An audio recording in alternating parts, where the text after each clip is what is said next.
Welcome back to my channel. जर तुम्ही माझ्या चॅनलवर फर्स्ट टाइम आलेला असाल तर हाय, मी आहे तुमची दोस्त मृण्मयी आणि ही आहे माझी बर्थडे सिरीज। सो मी 25 इयर्सची झाली आहे आणि नोव्हेंबर महिन्यामध्ये मी टोटल 25 लॉंग फॉर्मॅट व्हिडिओज तुमच्यासाठी घेऊन येणार आहे आणि त्यातलाच हा एक व्हिडिओ आहे। बाय द वे, हा आहे माझा बर्थडे आउटफिट आणि बर्थडे लुक। सो मी माझ्या बर्थडे साठी कशी रेडी झाली होती ते मी तुम्हाला या व्हिडिओमध्ये दाखवणार आहे। Basically get ready with me for my birthday. जर तुम्ही इंटरेस्टेड असाल हा व्हिडिओ बघण्यासाठी then please keep on watching, कारण की खूप इझी मी मेकअप ट्युटोरियल दिलेला आहे आणि खूप अफोर्डेबल मेकअप प्रोडक्ट्स यूज करून। सो येस, शेवटपर्यंत व्हिडिओ नक्की बघा आणि आता without wasting any time let's just get started.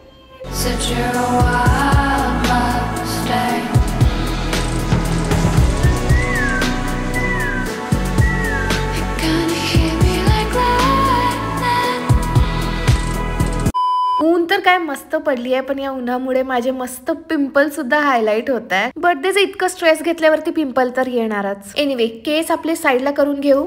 Drill मशीनचा आवाज येणारच आहे तुम्हाला, त्याच्याशी तर आपण काहीच करू नाही शकत कारण की माझा माईक पण आज काम करत नाहीये, बट इग्नोर करा। मी मोस्टली व्हॉइस ओव्हरच देणार बिकॉज माझा आवाज पण खूप नेझल येतोय। बट येस, ऊन दिसत आहे पण माझा बर्थडे येतो हिवाळ्यामध्ये आणि हिवाळ्यामध्ये आपली स्किन खूप ड्राय होते। सो स्किन केअर बिलकुल स्किप करणार नाही आहे मी। तर पॉन्ड्सचं हे लाईट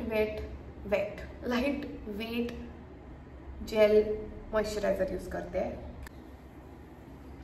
इम्पॉर्टंट डेला पिंपल्स येणं मॅन्डेटरी।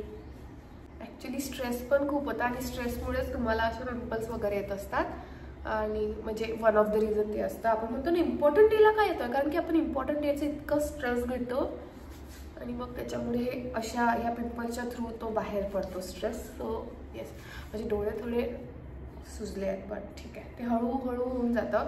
पफिनेस जो आहे तो माझा हळूहळू गायब होऊन जातो। सो मी इतकं काय लक्ष देत नाही, तसं तुम्ही म्हणजे करू शकतो आपण थोडं आईसमध्ये फेस डब करायचं किंवा मग आईस पूर्ण फिरवायचं। बट आता तुम्ही बघू शकता मला सर्दी वगैरे आहे, सो मी ते इग्नोर करणार आहे। इग्नोर नाही, मी ते स्किप करणार आहे कारण की मला आणखीन आजारी नाही पडायचं आहे। थोडं आणखीन ग्लो पाहिजे आहे म्हणून हे लुमिलिट लॅक्मेचं हायलायटर इन मॉइश्चरायझर यूज करते आहे। आता व्हॉइस ओव्हर सुरू होणार आहे, आता मी बडबड थांबवते माझी।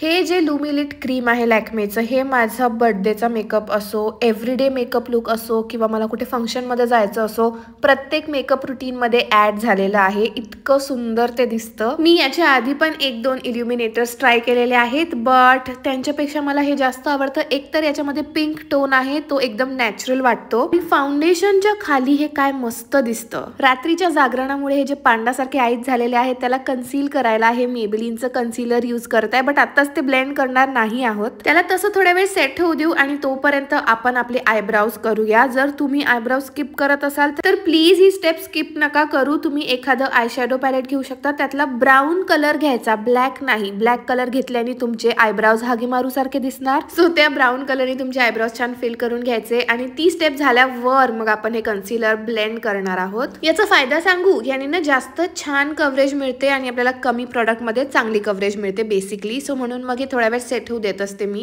माझा बर्थडे आहे त्याच्यामुळे मला जास्त कव्हरेज वालं फाउंडेशन पाहिजे आणि हे माझं जास्त कव्हरेज वालं फेवरेट फाउंडेशन आहे मेबेलिनचं लुमी मॅट फाउंडेशन। आधी मी माझ्या फिंगर्सने ते पूर्ण लावून घेते आणि मग मी एका ब्रशच्या हेल्पने ब्लेंड करते, यानी जास्त कव्हरेज मिळते ब्लेंडर पेक्षा। तसं जर बघितलं तर हे फाउंडेशनला ऑलरेडी जास्त कव्हरेज आहे आणि ब्रशच्या हेल्पमुळे थोडी जास्त कव्हरेज मिळते, म्हणून आपल्याला फाउंडेशन पण कमी लागतं आणि कमी फाउंडेशन म्हणजे आपलं मेकअप जास्त केकी नाही दिसत। तुम्ही बघा इतका सुंदर ग्लो येतोय त्या लुमिलिट क्रीम मुळे। मला थोडा नॅचरल लुक पाहिजे म्हणून मी थोडंसं एकदा फक्त ब्लेंडर फिरवून घेते आहे। काहीच नाहीये फाउंडेशन घेतलेलं, बस नॉर्मल ब्लेंडर घेतलं फिरवून फेसवरून। माझं फेवरेट ब्लश मृचा ब्युटीचं पीची पॉप। हा पीच कलर इतका सुंदर दिसतो आणि तुम्ही बघू शकता इतक्या इझिली ते ब्लेंड होतं आणि हा आउटफिट येलो होता, त्याच्यावरती पीच टोन्स जास्त छान दिसतात म्हणून मग मी हा पीच कलर चूज केला। तुम्हीच बघा किती सुंदर दिसतंय ब्लश। आता आपल्याला पावडरने मेकअप सेट करायचं आहे, त्यासाठी मी अगेन मेबेलिनचं lumi matte powder foundation use करत आहे आणि ते मी त्याच्या पफनी नाही तर माझ्या एका ब्रशनी लावते आहे। आपल्याला छान कंट्रोल मिळतो आणि कमी प्रोडक्ट यूज होतं। आता बारी आहे डोळ्यांची म्हणजे आय मेकअपची। अगेन एक पीच ऑरेंजिश शेड घेतला आहे माझ्या आयशॅडो पॅलेट मधनं आणि तो पूर्ण आयलिड वरती लावला. मी लोअर लॅश लाईनच्या जवळ पण ते ब्लेंड करून घेतलं. जास्त आपण मेहनत नाही करणार आहोत आय मेकअप मध्ये. माझं फेवरेट कल्ट फेवरेट लॅक्मेचं आयलायनर लावलं. ऑफ कॅमेरा लावलाय कारण की मला फोकस करायचं होतं. आता आपण करणार आहोत आपली आयलॅशेस कर्ल आणि ही पण स्टेप प्लीज मिस करू नका, स्किप करू नका, कारण याने पण खूप डिफरन्स येतो बरं तुमच्या आय लुक मध्ये. एनिवे आता आपण थोडेसे आयलिड्स वरती हायलायटर लावणार आहोत कारण इट्स माय बर्थडे दोस्तो, थोडंसं ब्लिंगिनेस पाहिजे आहे. अगेन मी जो प्रत्येक मेकअप लुक मध्ये यूज करते आहे रिसेंटली तो मस्कारा यूज केला, स्टेजचा ट्यूबिंग मस्कारा. याला रिमूव्ह करणं म्हणजे एकदम सॅटिस्फाईंग गोष्ट आहे, इतक्या इझिली रिमूव्ह होतो. सेम मस्कारा आयब्राव वरून फिरून घेतला आहे म्हणजे आपले आयब्राव सेट होणार. आता आपण जे डोळ्यांसाठी हायलायटर यूज केलं होतं तेच हायलायटर आपण पूर्ण फेस साठी यूज करणार आहोत. हे हायलायटर वेट अँड वाईल्डचं आहे. आता अवेलेबल आहे की नाही मला माहिती नाही, बट जर असेल तर मी टॅग करून देणार. लिप्सची वारी आहे, तर पहिले तर मृचा ब्युटीचे सगळे प्रोडक्ट्स यूज करणार आहे. आधीच सांगते, सगळ्यात आधी हे लश इंक मार्कर्स यूज करते आहे. ओके, तर पहिले एक ब्राऊन शेड घेतला आहे. शेड नेम सगळे स्क्रीन वरती दिसत असेल तुम्हाला. त्यांनी माझे लिप्स लाईन करून घेते आहे, बट एक लक्षात ठेवा हे लावल्या ब्लेंड करायचं कारण की हे स्टेन करतं. त्यानंतर एक पिंक शेड घेतला आणि तो आतमध्ये फिल करून घेतला. त्याला पण पटकनच ब्लेंड करते नाहीतर मग ते खूप वियर्ड दिसतं. आणि शेवटी मृचा ब्युटीच्याच लिप मेल्स मधला हा ब्रॅड्सबेरी नावाचा शेड पूर्ण लिप्स वरती लावला आहे आणि आपले लिप्स सुद्धा रेडी आहेत. ओके, हिरोईन आता रेडी होणार आहे दोस्तो. पहिले तर केस सगळे व्यवस्थित करून घेऊया आणि हे बॉडी लोशन लावायचं आहे. का लावायचं आहे तुम्ही विचार करत असाल तर मी सांगते तुम्हाला. पहिले आपण लावून घेऊया कारण की इट इज इम्पॉर्टंट.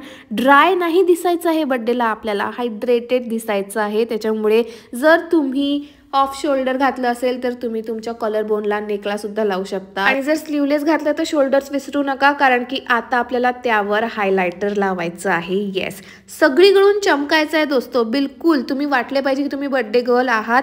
त्याच्यानंतर माझं फेवरेट स्प्रे यूज करते आहे, बॉडी मिस्ट यूज करते आहे. आणि इसी के साथ आय एम रेडी.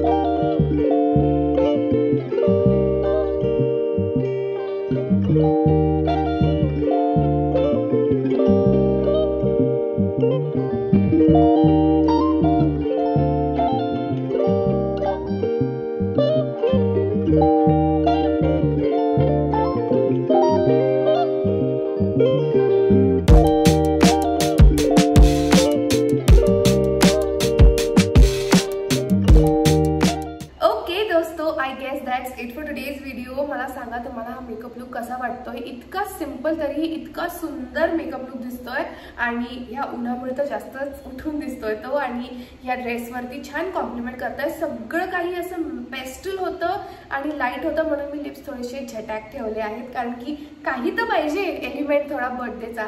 सो म्हणून मग मी असा लुक केला आहे. आणि आय थिंक माझे केस, माझा आउटफिट आणि मेकअप सगळं काही एक सोबत सगळ्यांना कॉम्प्लिमेंट करताय. सो तुम्हाला हा व्हिडिओ आवडला की नाही मला कमेंटमध्ये नक्की सांगा. हा मेकअप लुक आवडला आहे की नाही कमेंटमध्ये नक्की सांगा. सगळे मेकअप प्रोडक्ट्सची मी लिंक डिस्क्रिप्शन बॉक्समध्ये देऊन देणार. जे जे प्रोडक्ट्स मला टॅग करता येतात ते मी टॅग पण करणार आहे, डोंट वरी. अँड येस, जर तुम्ही व्हिडिओ इथपर्यंत बघितला तर थँक्यू सो मच. माझ्या चॅनलला सबस्क्राईब करा, माझ्या इंस्टाग्रामवरती फॉलो करा. And yes, that's it. Thank you so much for watching. Bye.